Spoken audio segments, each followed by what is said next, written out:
I'm going to show you your setup on how to catch hatchery rainbow trout. All right, this is the setup that I use to catch hatchery rainbow trout. The Texas Parks and Wildlife Department puts hatchery trout in local ponds throughout the state, and they have a list online. And this is my best go-to method setup for catching those hatchery trout. Really fun to catch. I'm using, first of all, this is, I think it's 4-pound line, might be 6-pound line, but super light line. So anyway, you see right here, this is where my fishing pole starts and my line comes in. So here's my line, and the very first thing I put on is this, I think it's called an egg sinker weight or barrel weight. But you see how it moves up and down my line real free, you know? It's got a hole going all the way through it on both sides. So the first thing you put on your line is this egg sinker weight. This might be a 1/4 ounce, which is actually really heavy. I don't think I need that much, but it's what I found that day. So anyway, put on your egg sinker weight, okay? You follow your line down, and you're gonna put on a bobber stop.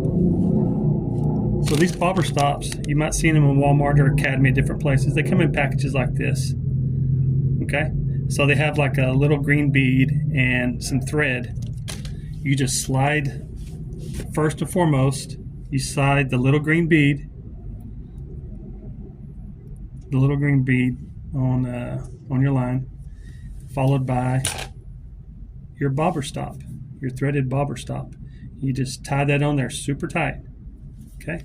Followed by that is tiny hook.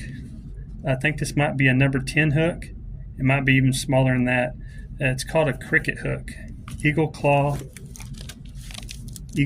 cricket hook. I mean, it is tiny. You need it to be super light, super tiny, because these rainbow trout, these hatchery trout, have small mouths. So you just need something that will float, essentially. And what I mean by float is, on this hook, you're going to either use some what are these, trout nibbles, which a lot of people use, Berkeley power bait trout nibbles, or you're going to use Berkeley power bait power eggs, okay? Look like that. Either one. If you use these, you just need one, because you're using such a tiny hook, okay?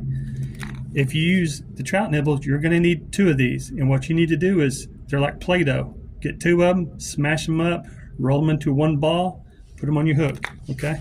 Put them fully on your hook, covering that whole hook right there. All right? And the idea of this is your weight.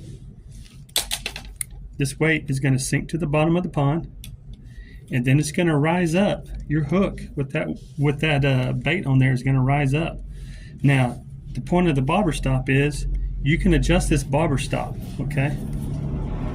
You can slide it this way, or you can slide it this way, okay? So you can make your bobber stop either 8 inches from your hook, 18 inches from your hook, or 3 feet from your hook. You determine. In these little ponds, I'm putting them around 18 to 24 inches from my hook. That means my bait attached to this hook is going to be floating 18 inches off the bottom of the pond floor. I don't want my bait on the pond floor. I want it, 8 inches off the pond floor. I want it 18 inches. I want it 24 inches off the pond floor. I want them to see this bait just floating in the water. They're just floating along doing their little fishy thing, and they see the bait floating. So that's the setup for rainbow trout, hatchery trout, put out by the Texas Parks and Wildlife Department. Super fun to catch, using light setup, light line, and if you don't catch them, well, they need to be caught, because Texas gets so hot they'll just die, which is not good. So if you catch these little rainbow trout, I suggest you dispatch them fast. Don't, no cruelty. Dispatch them fast, and you can have a nice meal provided by the Texas Parks and Wildlife Department. My trout for today, my rainbow trout, cleaned and gutted, really good. Gonna put them with the rest that I have and save them for a meal for a later day.